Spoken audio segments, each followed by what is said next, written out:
You know, the beauty of this Minaki reservoir system is more than 1 million acres of water flow right through this area as it heads north and eventually ends up in Hudson Bay. The entire Rainy River, Rainy Lake area, the 1 million acres of Lake of the Woods, all of that fantastic fishing water all comes right by the front door of Gary's cabin, and also Paradise Cove Resort where we're staying. So you're right, literally right on the doorstep of some phenomenal fishing. Oh, absolutely 17 perfect. 17 and a quarter. Not only for these walleyes that we're going to be going for today, but tremendous muskie fishing here, smallmouth bass as well. Let's talk about some of the lures that you're going to want to use to bring up here for smallmouth bass fishing.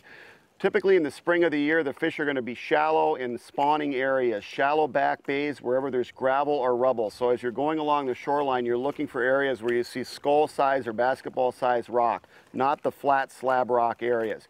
When you find those gravelly areas, you're going to find smallmouth. A lot of times they're going to be adjacent to emerging weeds, and you can go and find those fish by sight fishing. Bring a good pair of polarized sunglasses along, scout the shorelines and look for the beds. You'll see them, they're about 2 or 3 feet across. Typically they have a white outside and a dark interior, and those bass will be lying in those beds. You can throw plastic imitators, small crawfish, Senko style baits, rigged wacky style, and just pitch those into the beds and you'll get those smallmouth bass to strike. Oftentimes you can also get those fish in the springtime on a topwater lure like a skitter prop or skitter pop or even a skitter walk, a lure that makes a nice disturbance on the surface and get those fish to come up and hit those baits. Jerk baits, husky jerks, numbers size 10s and 12s, typically in colors that have an orange or silver or white pattern to them, are going to trigger a lot of smallmouth bass here in Minaki. As the springtime ends and you start getting into that summertime pattern, a lot of those fish are going to suspend and move out over the reefs, and you're going to catch them right along with the walleyes. Cast jerk baits and topwater baits into the shallows, jerk baits on windy days or wind-blown points, and topwater lures on calm days or in the morning and evening time.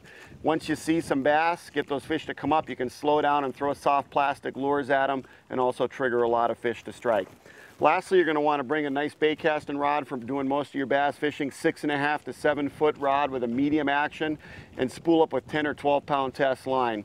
You can put a little swivel at the end of your line for quick changes on your lures, and those will hold up for all day long for casting for smallmouth bass here in Minaki. Again, a tremendous multi-species opportunity in the Minaki Reservoir. Come to Paradise Cove Resort for trophy muskie fishing, numbers and size of smallmouth bass, and more walleyes than you can shake a fishing rod at.